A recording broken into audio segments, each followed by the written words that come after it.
Welcome to an all-new episode of Caribbean Medical TV. Today's focus, nutrition and gut health. The Caribbean is well known for its diverse and rich agriculture that serves as a source of nourishment, celebration and community. We begin our journey from within and hear how our digestive system plays a crucial role in our overall health. There's so many different factors which can impact on your digestive system because there's a very strong connection between your intestinal tract and your central nervous system or your brain. So your digestive system is sometimes referred to as your second brain, your second nervous system, because the connections are very strong between the two and one can impact it very heavily on the other one. So anything that you consume goes into the digestive system, it's broken down. The essential aspects of it are absorbed for nutrition, to repair the body, to grow the body, to change certain things. Anything that's not needed is eliminated as waste. And all of this has to be functioning adequately for the body to actually function. So energy is produced from your nutrition, and of course energy is needed for every function of the body. It's very important, the gut health. Literally everything you put in your mouth, it gets digested or broken down in the bowels, and it does have an effect on your overall health. So the gut has millions of bacteria. We do like to speak about what is healthy bacteria and not for the stomach. For persons who have what we call irritable bowel syndrome, where you can get a constant of abdominal pain in association with diarrhea or constipation. Either one, diarrhea or constipation, can be predominant. What a person eats really does affect how the overall health of a person is. In our setting, we do have a lot of persons who are infected with the Helicobacter pylori, commonly what we call the H. pylori bacteria. And that has been studied for decades and is known to be a carcinogen, which means that it can cause cancer. It can also lead to an increase in the ulcers in the stomach. So once this bacteria is found, literally you eat the bacteria. It goes from your hands into your mouth, and this is one of the harmful bacteria that can affect the bowel. What we know is that in places where in population centers we have a high population and the hygiene standard is not adequate, the bacteria is more prevalent. Yes, we still say poor hygiene because you consume the bacteria from dirty hands, dirty food, dirty utensils. It goes into your mouth, you digest the bacteria, it infects and it burrows its way into the stomach lining and causes an ulcer, which can affect your overall ability to digest your food. And if untreated, it can lead to cancers in the stomach. It's one of the #1 leading causes for gastric cancers. There has been a surge in awareness about disruptions in the digestive system. Knowing the symptoms helps to understand the cause. For example, looking at your diet. If you don't have enough fiber in your diet, then that's going to predispose you to constipation. And the things that we tend to try and have individuals pay attention to will be to cut back on things like flour, cut back on things like rice, for example, and make sure that there are enough ground provisions there, so increasing your ground provisions, like your yam, your banana, that kind of thing, making sure you're having enough vegetables, fruits, like a lot of water. Now, it's not encouraged that you just sit down and you just gulp this water down. Try to be sipping it throughout the day. Not only does this help to keep you full longer, it helps your digestion, your digestive tract to work better. And we know that the gut is very important when it comes to obesity. Now, there's been so much research about that. So keeping hydrated helps to improve your gut microbiome as well. So it's really important that you get enough water every day, and you substitute the sugar sweetened beverages and the juices, right, for water. A lot of times it has been said that a lot of times when you're craving something sweet, You might just be thirsty, and that is correct. So when you're craving something sweet, I encourage drink a glass of water first, eat a healthy protein, and then if you're still craving something sweet, take a small bite of something. That's a true craving. But otherwise, try to address all these other things. You may just be lacking hydration. Definitely, you want to make sure that you have enough water on board so that your stools are nice and supple so you can pass adequately. Making sure you're not taking any medications. There are certain medications which can contribute to constipation as well. And as you get older, you can develop certain medical conditions which predispose you to constipation, like diverticulosis, for example, which is some little pockets in the colon wall, like little sacs, which can happen as you get older, or it can be familial as well, which can predispose you to constipation. Hydration and mindful eating are vital. However, there's more to the equation, as Dr. Kristin West-Gustave of St. Lucia discusses. Moderation is key, and when moderation is not factored in, a new issue can arise. When we look at the diet of individuals up to 30 years ago, 20 years ago, it is significantly different from what we are consuming at present. I don't know if people remember, but you'll go to school, your parents will put water for you, they'll put an orange, some sort of fruit for you. However, now when we look at how parents are packing their lunch kits, it's soft drinks, it's a packet of corn kernels, it's some sweetened thing, juices. So it has completely changed. Children now are not eating as many fruits and vegetables and unprocessed foods as they did before. When you go to purchase a meal, on average, there are 4 to 5 different starches present. You'll get your green figs, you'll get your white rice, macaroni pie, right? Lasagna, different things, 5 different carbohydrates in one meal, and that takes over about 3/4 of what you're eating. Whereas we know that the plate is supposed to be half, at least, of vegetables. When we look at the box of food, there's only a small little piece of a vegetable there, and they're calling that the salad.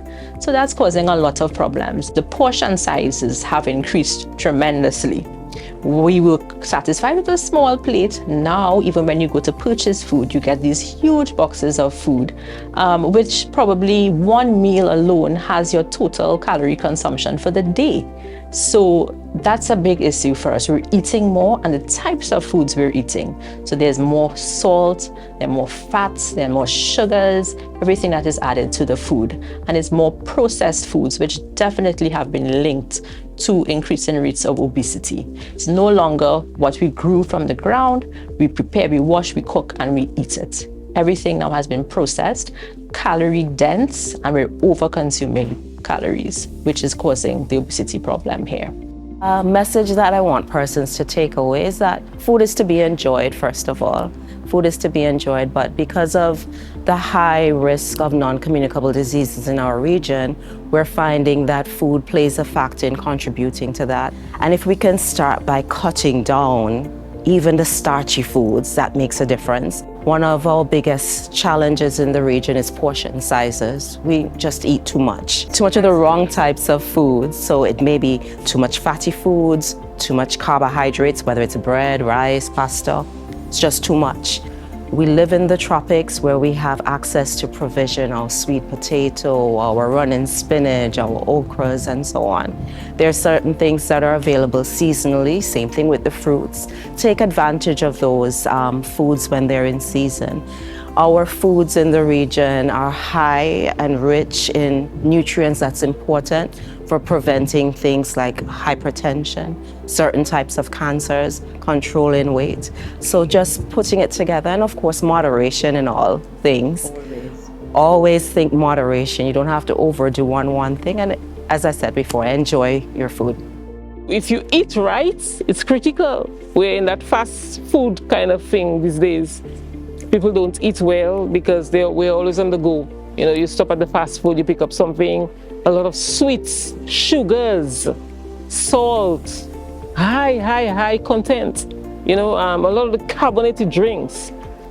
And outside of that, you don't take time out to try and get rid of those things over a period of time. It's going to have an impact on us.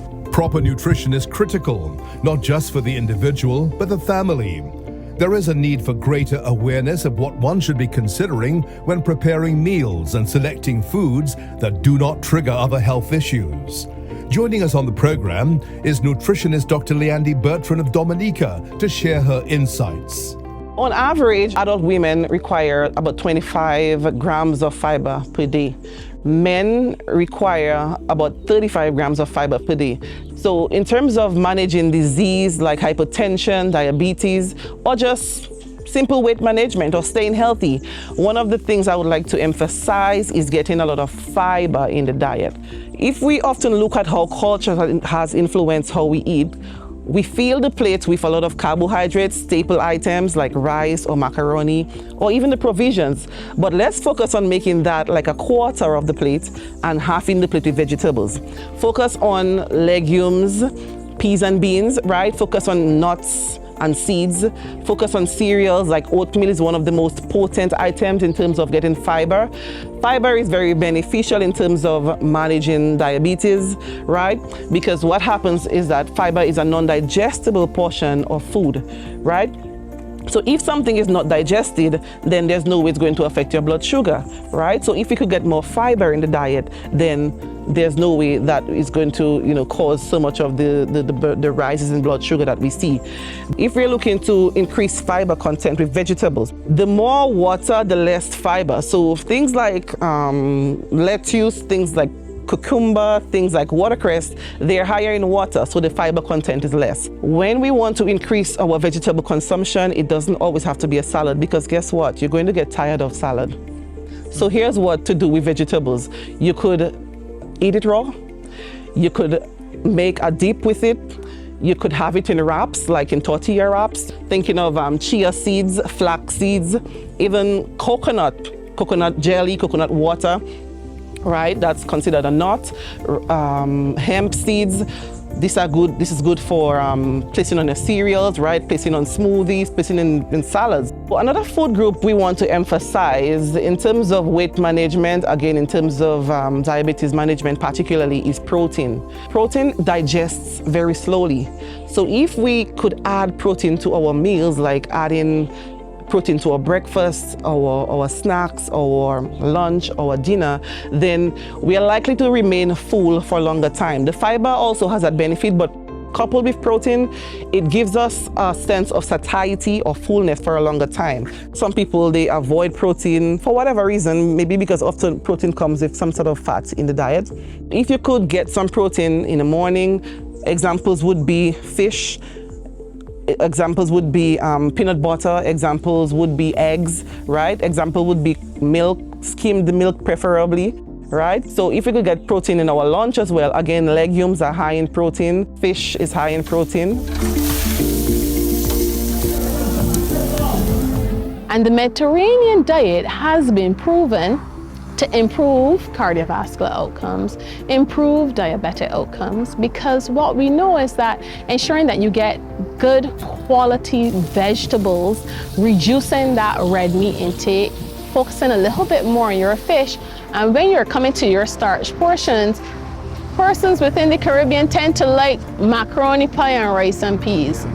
But there's nothing wrong with, for instance, having a bit of brown rice, flavoring the pot. We within the Caribbean are notorious for flavoring our pot. We can, for instance, put in the garlic and the onions and the chives and put in some marjoram and thyme. Really season up that pot. Move away from putting in the salt and the other seasonings that are bottled. And I mean, really enjoy your food. I know a lot of persons will say, well, I'm gonna steam my food, but when I steam the vegetables, they don't really taste good. They're just so floppy and they taste like cardboard. Take the opportunity to dice up your vegetables, lay them out on a sheet, drizzle them with a little oil and a little bit of the same herbs, your flavored peppers, shado beni, although I'm not Trinidadian, I endorse shado beni all the time because it's such a good flavor to have. And just put them into the oven and roast those vegetables. Thank you, Captain Dr. Adanna Grandison. This is Caribbean Medical TV. Stay tuned and we will be right back with more.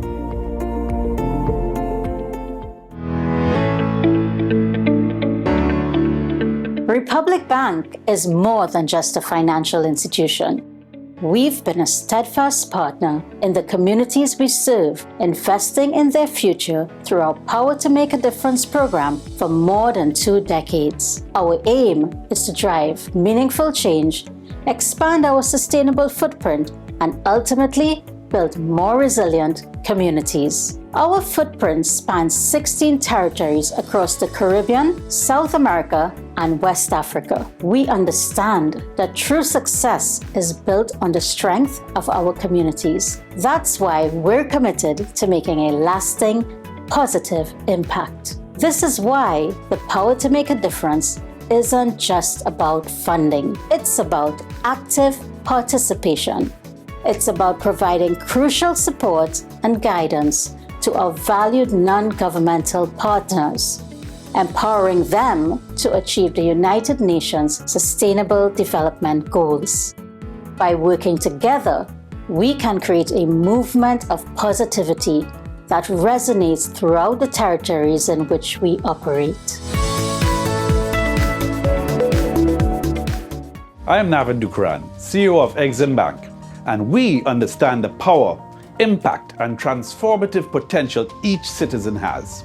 Our vision is to transform the domestic export environment and be the preferred trade finance service provider, creating value and making a difference in our national economy.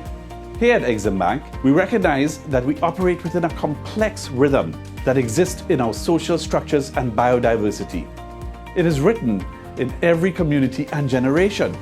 So let us work together to facilitate growth and expansion, creating sustainable employment while respecting our planet and our environment. Our nation's strength lies in the people and the generations to come from the work we do today. The journey is before us and the challenge is here. The need is now. We are but a reflection of the world we live in. So let's work together to make it a better, healthier, and more sustainable one.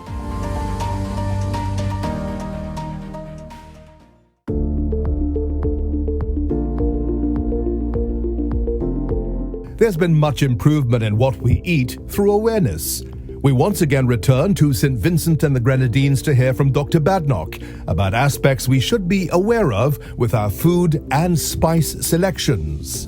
We would advise that you use less fatty food, particularly fried foods, and to reduce the occurrence of gallstones, which can give you that reflux sensation for most patients and the abdominal pain. And I know, yes, our Caribbean culture, we do use a lot of pepper. There are persons who would say that they cannot eat if they do not put pepper.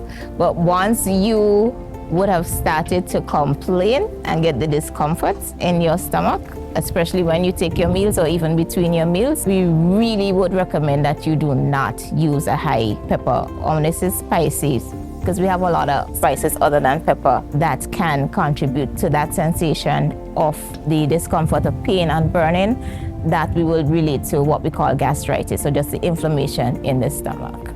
Apart from the spicy and the processed and the fried, the other modification that we would advise really is for less red meat. A big thing, yes, we know pork is technically a white meat, but it usually has quite a bit of fat on it, so we would advise to use less of it. What we know of colon cancers to date has a direct relation to how much red meat that you use, so we would advise to use less of it. And even the method of preparation, we still advise that you probably bake or grill or steam instead of stewing and frying to reduce the effects. The countries with the highest incidence of cancers are places like the US and Canada, which we know that their foods are extremely highly processed. But that's where we get the bulk of our foods that we import. Yes, it's cheaper initially, but the cost that we pay in the long run does not make it cheaper, does not make it better. The same countries, when they're exporting to other regions that have stringent restrictions on what their people are allowed to eat, like say the same thing, the same product that is sold on the shelf in the US, that same brand sells a completely different product to Europe because rural Europe refuses to accept it with significant additives and preservatives. So why can we not stand up for ourselves and insist that we get better quality foods? Politics is politics and industry is industry, but the health of our children should be paramount. So we continue in our advocacy drive, trying to get front of package warning labels on consumables. In fact, many of the consumables on the shelf do have the labels. We are an importing society, so we see many products with those labels on, but not enough really. Absolutely. So I think that we have a number of crises going on here.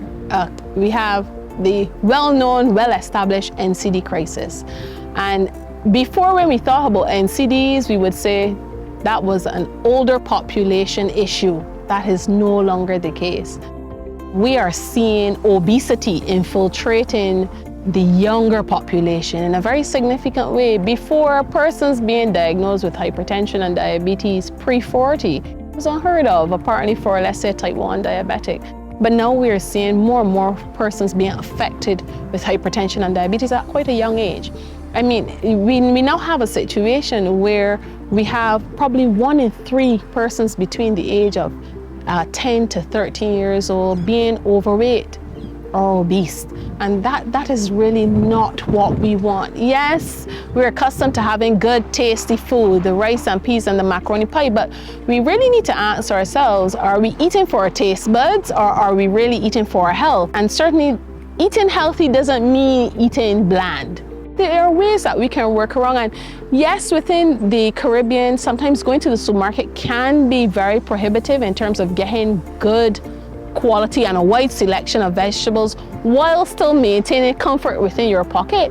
But we do have the benefit that we have lots of vegetable markets throughout the region. And so we should take advantage. I want to really encourage persons, I do it every single Saturday morning, we should really encourage persons to get up, getting that walk around the market very early, getting the opportunity to look at your local vegetables, getting the opportunity to be able to pick the not only just local but in season, which actually provides you with even more nutritional benefit that you can then go home and prepare for your family. We head to Trinidad and Tobago to discuss food security, a major component and reality before us, and what the agricultural sector is doing to prepare.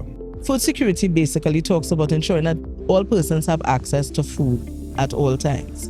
There are 4 main components which would talk about availability. So is it being produced in place? So the food is being produced in country or being imported. Is it accessible? Which talks about not only is it near to where you and I can buy it, but I also have to have the economic means to be able to access it. Utilization talks about how well we use it, how our bodies use it to be able to meet our nutritional needs, to ensure health and well-being. And of course, stability means that you have a stable access at all times. And for you to say you're food secure, whether it be at a country level or at a household level, is that all 4 components have to be basically in place simultaneously. You can't have one without the other. Nutrition security speaks to those things as well, but it talks about there needing to be nutrition education as a component to ensure that persons are empowered to make the right food choices for themselves, and they also having access to healthcare services that can then meet their health needs. We're seeing persons not making exactly the most healthy choices in the groceries. We've had a little bit of evidence from various studies from World Food Program, CARICOM, these type of institutions, indicating that we do have a problem and we do have an issue that we need to pay attention to. I think the population is paying attention to what is going on. I would say even our decision makers are hearing what is going on and they understand that our food import bill is very high. So the conversations are starting, the wheels are turning. So I think we are poised right now for initiatives, programs, policies to take off now that we have the ear of both government and the population at large to really impact in a meaningful and sustainable way. There is the aspect of what can be done at a national level, because here we have the public crying out, the food is too expensive. Here we have the politicians on the other side, the administrations, they have to get taxes. They have to run the country. Then we have the farmers. So another aspect besides front to package warning labels has been a concept of tax swapping, which would be you increase the taxes on the unhealthy foods and you lower the taxes on the healthy foods. Now, you're also in a milieu there where we have taxes because we're protecting the local farmers. So we have to find a way to be able to assist and keep everybody relatively happy, because we want to encourage local agriculture. And certainly since COVID, during COVID, agriculture here in Barbados has increased. In the interest, there's a lot more vending on the streets of fruit and vegetables. Support your agriculture, yeah. I mean, it's becoming a smaller and smaller industry, and we just need people to support our local agriculture.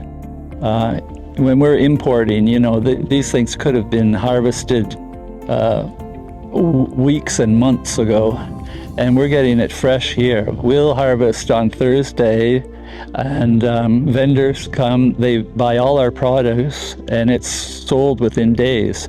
So people are getting things fresh, getting our product fresh. I want people out there to understand they should get back to the land, plant food, mind animals, and eat healthy. You don't need to go out there and buy everything. We have, from the same dasheen bush, you're getting your edos, you're getting dasheen, you could plant your little yam, you could plant many different things. You plant 1 or 2 coconut trees in your place that you could get your fresh coconut to drink.